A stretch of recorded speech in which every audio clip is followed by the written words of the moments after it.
The armed forces are not neutral. They collude. They collude. They collude with the armed bandits. So maybe you do not know that in 2022, Buhari sent a financial aid to Afghanistan that sum up to $1 million approximately today. That is about 1.7 billion naira. Imagine what that could have done in the north. I mean, that would have built a lot of schools, even a lot of elementary schools, a lot of primary health centers, a lot of vocational centers. But instead, Buhari decided to send that money to Afghanistan. And we know those that are in charge of Afghanistan today. And these are the Talibans. The Talibans are Islamic radicals. The Talibans are people who have close ally with Iran and Iraq, who are the major financiers of ISIS, Iraq, that simply today have a subsidiary in the Nigerian contraption, who are largely known as Islamic State of West African Province, which is what? ISWAP, Boko Haram, Lakaruas, and so on and so forth. When Buhari donated this money, so many of us who have been politically savvy said, why on earth would Buhari donate such amount of money? Within this period, Buhari donated $1 million of our hand-earned money, right? Without seeking the permission of the Nigerian Christians. Let me agree, maybe the Muslims would want to support that agenda, but Buhari never consulted the Nigerian Christians. Did he consult the Nigerian Senate who are Christians? Or the governors in the Federal Executive Council? We just saw that Buhari has gifted a sum of $1 million that would have helped Nigeria as a society to develop, to advance, or even to fight food insecurity, whereby they had given that money to farmers. I know what would have happened, right? He gave it to Talibans. Today, I think we are beginning to see what that investment is yielding. In the past 12 to 24 months that Tinubu came on board, we have seen how aggressive the bandits have become in the north, and also how so much incursion they've had in the middle belt.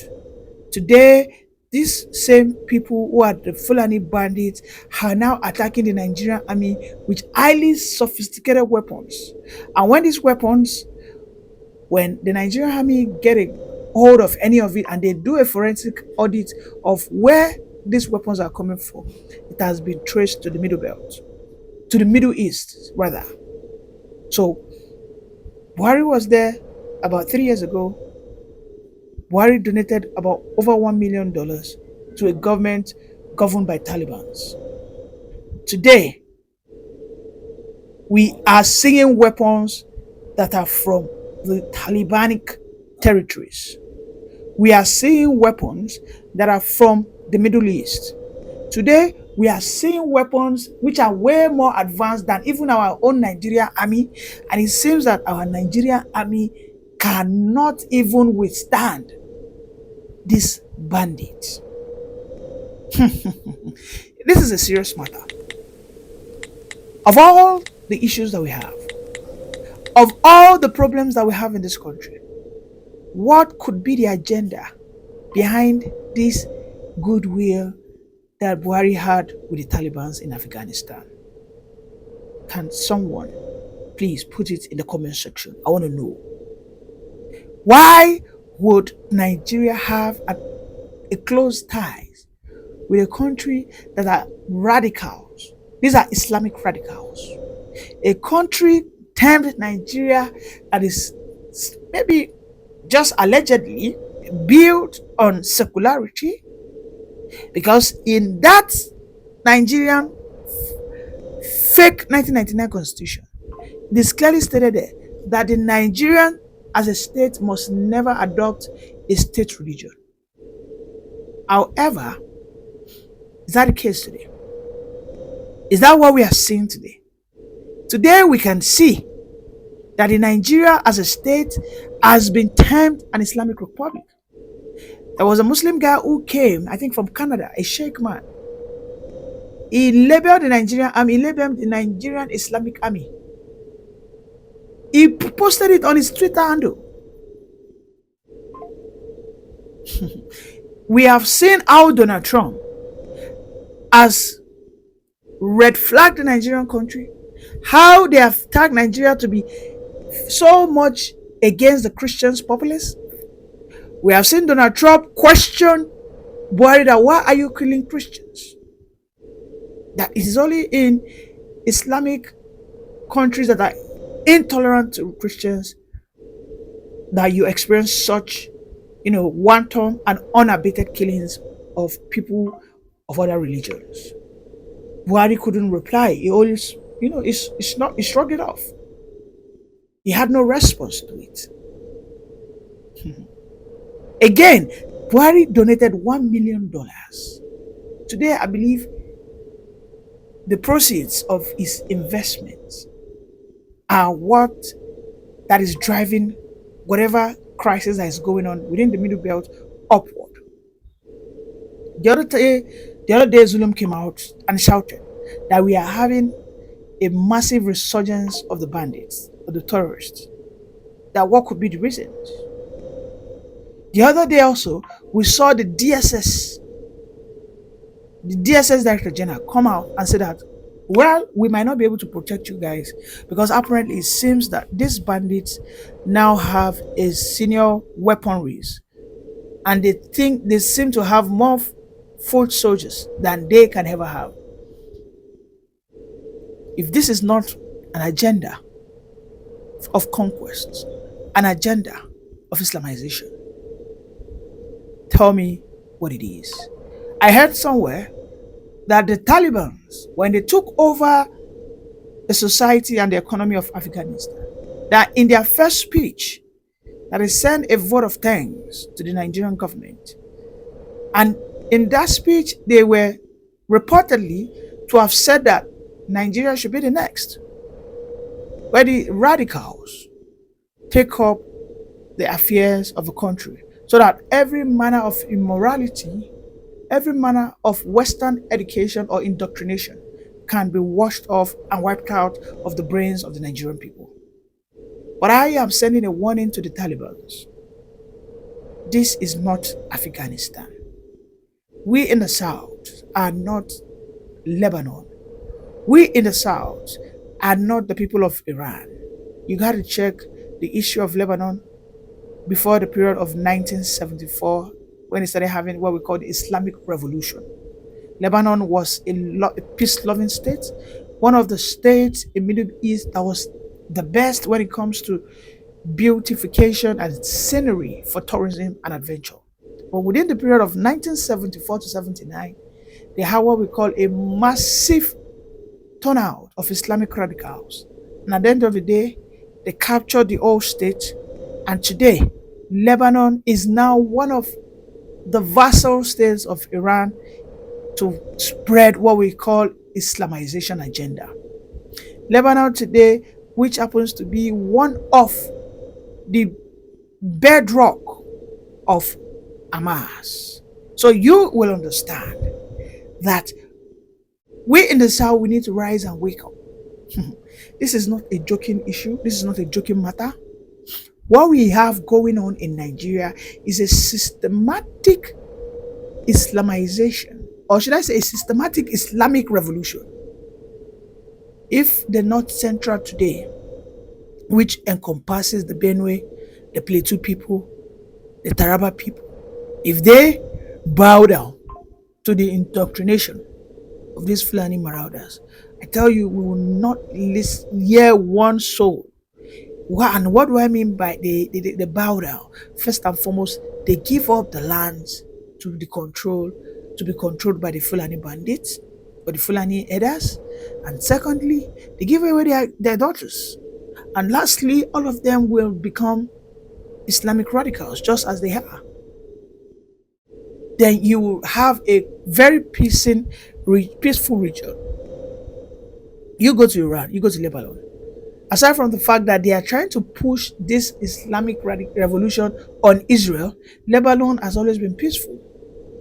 But the peace is a piece of graveyard where you cannot express yourself, where as a woman you cannot open your hair to enjoy the cool, fresh hair. You as a man, you cannot walk with a woman if you're not married with her. These are even the practices that we have already established in Nigeria as of today. In Kano State, a woman cannot walk without having a veil around her head. In Kano State, you cannot establish a business of alcohol and recreation. In Kano State and Katsina and so many other states, we saw how they released a communique that no school must operate while the Ramadan fasting was going on. That you who does not adhere will face severe consequences, and indeed there's nothing the Nigerian government will do about it. When this communique was released, the federal government saw it, Tinubu saw it, Atiku Bagudu saw it, Badaru saw it, the Minister of Defense, Matawale saw it. Most importantly, the NSA security advisor, Nuhu Rubadu, they all saw it. What did they do? They all looked away. Those three names that I called are people of the Hausa Fulani extractions, and they are the one in charge of our defense. And we are out here crying foul that we keep having insecurity issues. You don't ask two brothers to fight each other because of the interest of an outsider. It is almost impossible. They will rather settle their conflict inside, but pending the time they join forces to overcome you, who is the external forces. As Nigeria stands today, we in the South are more or less like South external forces because of our failure to absorb or to get brainwashed or to get subjugated into that Islamic radical adventure and a project. So we have to understand this clearly, that a situation wherein a Buhari was sending funds to Afghanistan was never a mistake. It was an investment for the future, which apparently is our reality today. We are now picking bullets, guns, RPGs, drones that are researched to have originated to come all the way from the Middle Belt through the Libya and into the Sahel belt to Nigeria. And our Nigerian armies are now running for their dear life, wherein they say that they don't have weapons, and indeed they are advising the Nigerian youth to be very careful that you joining the Nigerian army is like a suicidal mission. Every one of us must rise up. The armed forces are not neutral. They collude. They collude. They collude with the armed bandits that kill people, kill Nigerians. They facilitate their movements. They cover them. If you are depending on the armed forces to stop the killings, you will all die one by one. When I watch the publication, in my head I'm like, wait a minute, let me say our forefathers, they really suffer, because a lot of people don't benefit from this social media. Like I said, there are a lot of disadvantage of it too, but the disadvantage can never outweigh the advantage, because the advantage of social media is 92 to 8%. 92 to 8%. Now, to the Sultan of Sokoto, I respect you very much, and I will never disrespect you, because you are a first-class king in Nigeria, very influential, and your word holds a lot of strength and a lot of water. Thank God, God's so kind that you see a lot of things that go on social media. So I'll just call your attention to some, in case you are not seeing them, so that you can look them up. So I'm glad you have a phone. Sir, please, can you call the federal government? Can you call their attention to what is happening in Jos Plateau State? On the 13th of April, Palm Sunday, on the 13th morning, on Sunday, a community in Plateau State was attacked. And that day, that Sunday, it claimed the lives of over 70 people. Before that day, Boko's community in Jos was also attacked. Up till today, justice have not been served. And as we are speaking now, I am pretty certain that they are still planning on attacking Jos. Like I said in my previous video, Jos is one of the most attacked states in Nigeria. It's one of the states that suffered insecurity more than any state in Nigeria. Jos and Benue State.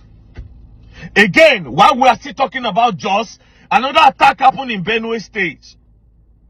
So, sir, you can use your influence to call on the attention of the federal government to do something about the security of people. Please, sir. This same place you are calling a terrorist organization or saying that it's a terrorist app or anything, it's the same people that are using. That's how we cry to you. Because how do we assess the government? The government don't listen to us. Now the same social media now where you call terrorist organization. Now so I take no say Nigerians are being trafficked to Ivory Coast. Which we are trying. It is the same social media that Alan Oyema, the owner of APs, saw it that Nigerians are being there are Nigerians stranded in Ivory Coast as a result of trafficking. That Alan Oyema said, I will drop my plane for you people to go and bring the girls. Without social media, how will Alan Oyema see these things? With the same social media, I have rescued some girls. I cannot begin to list what I have done with social media in the past 2 years that I've been present on this media. I cannot even begin to list it. That is from me. There are still other creators, there are still other influencers that have been doing amazingly well.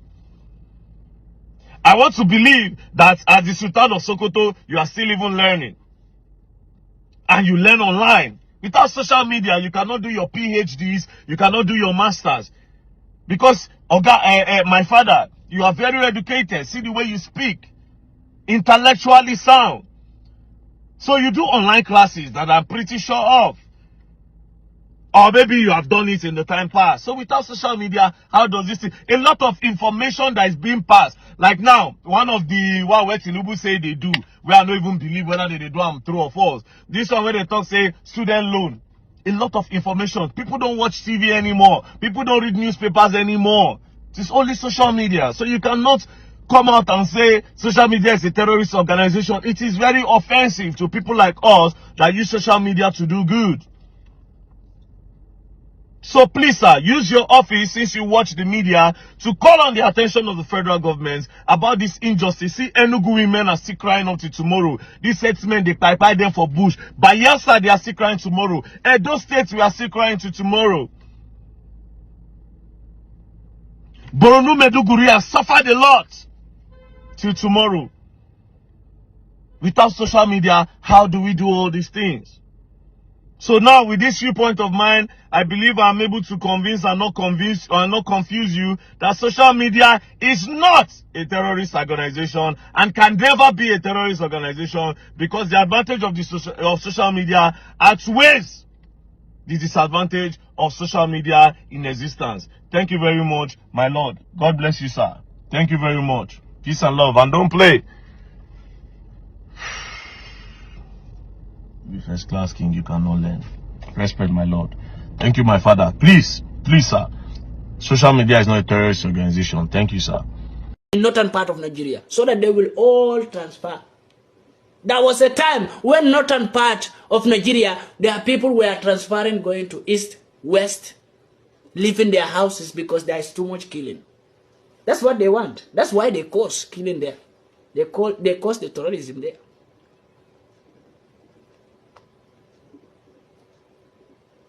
At the same time, they try to supply Boko Haram with weapons to have power. Boko Haram don't create weapons, but they create bullet. Who gave them a machine to create bullet? Who? Is it me? Is it your president? Is it my president? No. Then who gave Boko Haram a machine to create their own bullet without buying bullet? Even a lot of African countries, their soldiers don't have a machine to create bullet. They are buying it. A lot of African countries. How many African presidents will come out and say, I have a machine for my soldiers that create bullet?